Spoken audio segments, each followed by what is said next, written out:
القلب المتيم بطه النبي يا نبي وصلى وسلم على طه النبي يا نبي القلب المتيم بطه النبي يا نبي وصلى وسلم على طه النبي يا نبي نبينا المكرم نبينا المشرف طه العربي طه العربي القلب المتيم بطه النبي يا نبي وصلى وسلم على طه النبي يا نبي القلب المتيم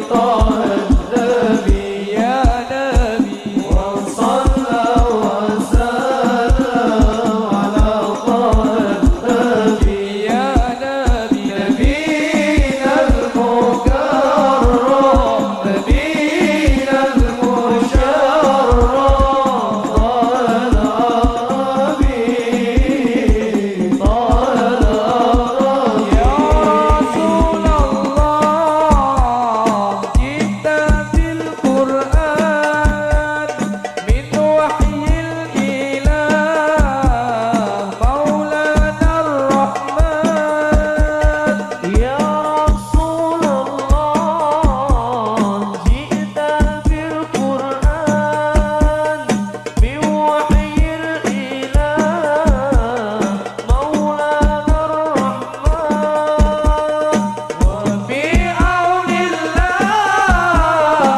نشرت الإيمان يا حبيب الله يا طه النبي يا حبيب الله يا طه النبي يا حبيب الله يا طه النبي القلب المتيم بطه النبي يا نبي وسلم على طه النبي يا نبي نبينا المكرم نبينا المشرف طه العربي طه العربي أحمد هدانا والمولى قد شاء بالخير أتانا وبالحق جاء أحمد هدانا والمولى قد شاء بالخير أتانا وبالحق جاء أحمد هدانا والمولى قد شاء بالخير أتانا وبالحق جاء للتقوى Bu ya, alhamdulillah. Besok kembali lagi ya katanya. Tinggal di mana? Di Gunung Sugih. Oh, kakeknya bingung. Itu jauh sekali zaman itu. Jadi tidak mungkin dilewati dengan kaki, berjalan kaki. Rahasia Allah juga, Bu ya. Kakeknya nggak punya anak.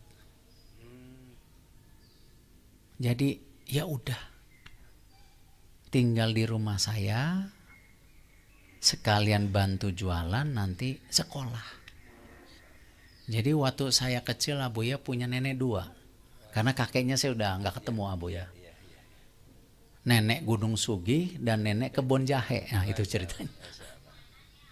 Dan di situ yang tentu alhamdulillah beliau merantau lagi ke Solo.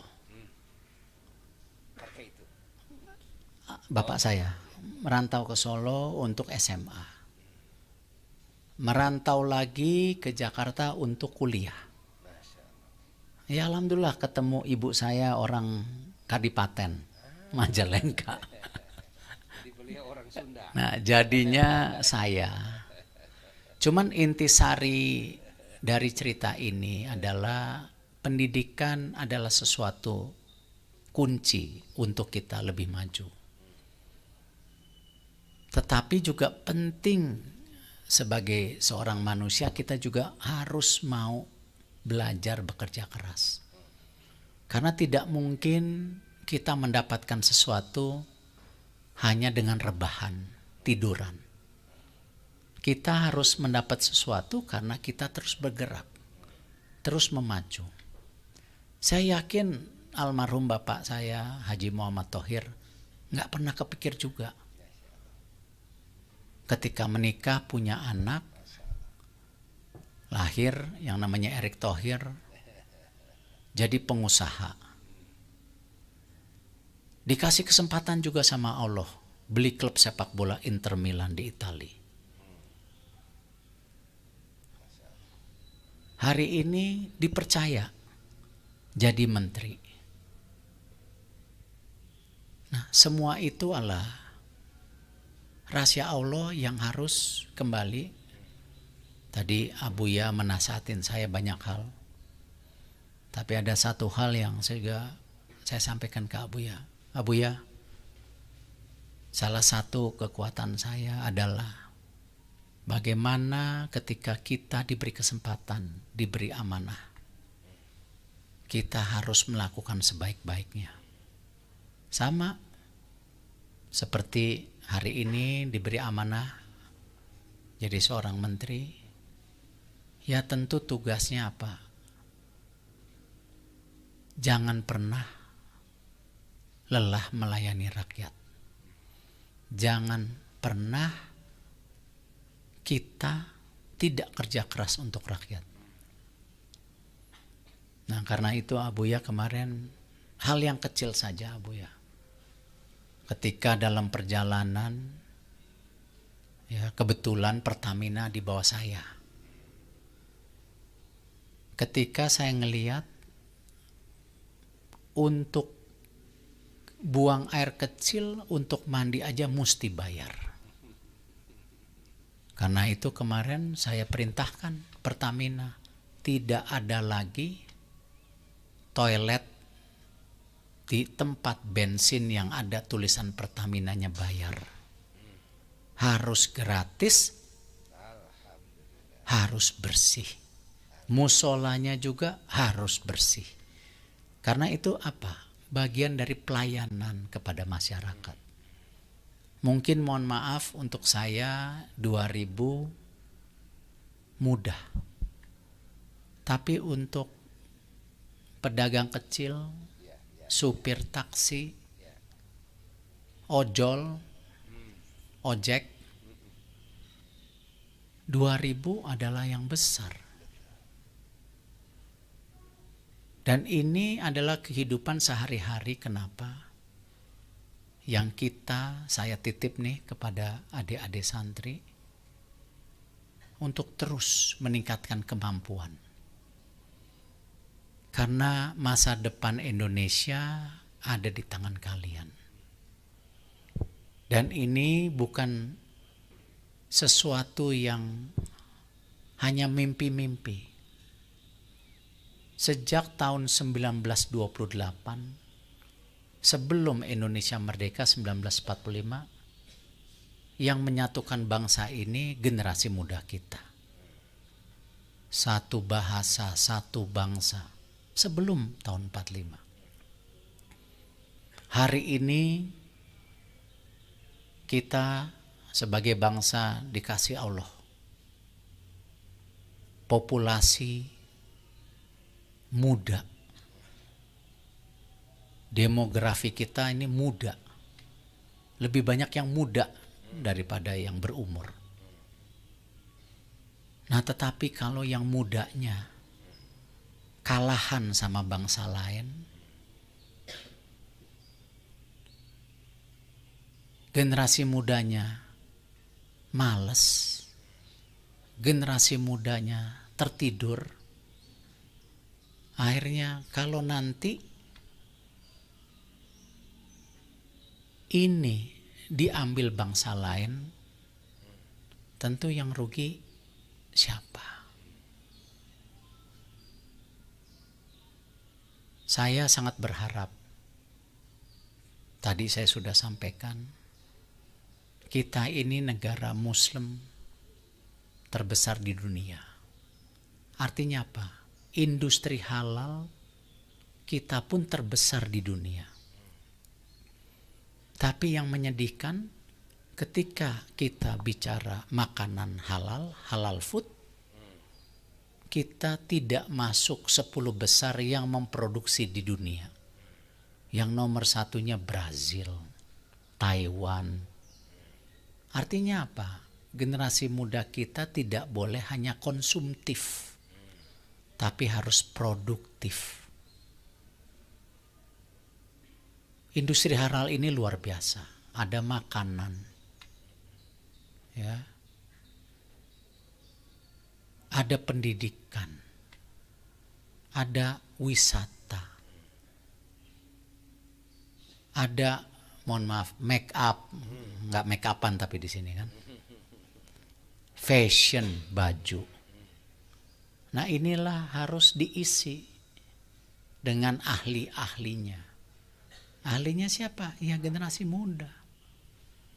Karena Allah Subhanahu wa Ta'ala seperti ke saya pun memberikan pendidikan, pemikiran, karya yang luar biasa yang saya lakukan hari ini. Tetapi Allah Subhanahu wa Ta'ala nggak berikan saya umur.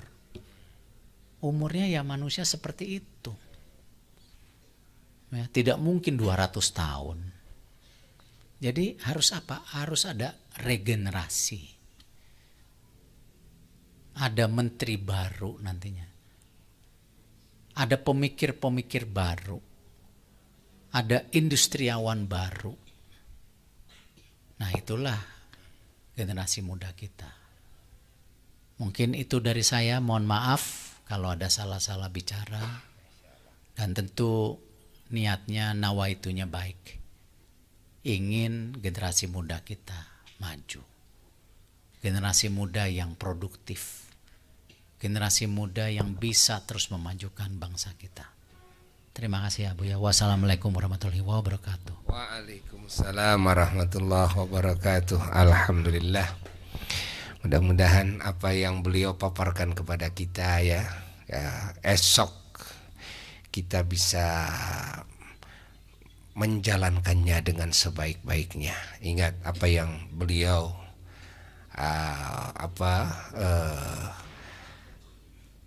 nasihatkan kepada kita, bahwa bangsa ini, negara ini kan ke depan ini semuanya menjadi tanggung jawab kita semua ya. Menjadi tanggung jawab kalian semua. Sebentar lagi ya. Sebentar lagi yang mengelola negara ini, yang memimpin negara ini pada kembali kepada Allah. Lalu siapa yang menggantikan posisi beliau-beliau? Adalah kalian semua yang muda-muda. Maka apa yang tadi nasihatkan, kita harus menjadi bangsa yang betul-betul produktif ya, tangguh ya, tidak hanya meminta begini. Tidak hanya kita memakai, memakan, meminum, menggunakan produk-produk lain, tapi bagaimana kita bisa memproduksi kan? Dan bagaimana kita bisa juga menjadikan negara-negara lain pasar bagi kita. Sementara sekarang ini Indonesia menjadi pasar bagi negara-negara lain. Nah, kalian harus betul-betul tangguh. Tidak cukup dengan hanya peribadahan kita kepada Allah secara khusus, tapi ada ibadah yang berkaitannya dengan kemaslahatan hidup manusia. Itu pun juga ibadah, yaitu membangun perekonomian ini. Mudah-mudahan beliau selalu ada dalam lindungan Allah Ya, kita doakan ya Allahumma salli ala habibika sayyidina Muhammad wa ala alihi washabihi barik wa sallim wa radha an jami' sahabah wal qaraba wat tabi'in wa tabi'i tabi'in lahum bi ihsan ila yaumiddin amin ya rabbal alamin. Alhamdulillah hamdan yuwafi ni'amahu wa yukafi mazid ya rabbana lakal hamdu kama yanbaghi li jalali wajhika wa li 'azimi sultanik.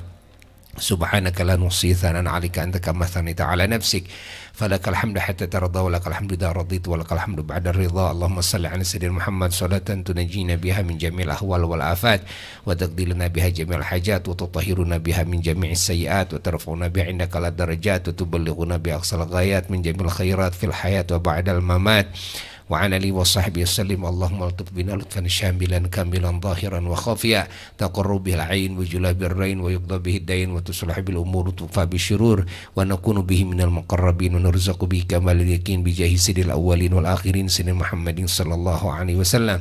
Rabbana atina fid dunya hasanah fil akhirati hasanah wa qina adzaban nar. Subhana rabbika rabbil izzati amma yasifun wa salamun alal mursalin walhamdulillahi rabbil alamin. Bisri asraril Fatihah.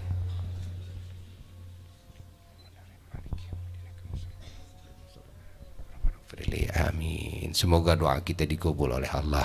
Doakan beliau ya selalu ada dalam lindungan Allah ya. Nah, sekarang pertemuan kita dicukupkan sampai di sini. Mudah-mudahan beliau bisa sering ya bertemu dengan kita di majelis kita yang mulia ini. Amin.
Selalu saya sampaikan pesantren adalah mercusuar peradaban, di mana kita juga sekarang sedang melakukan banyak kerjasama dengan pesantren.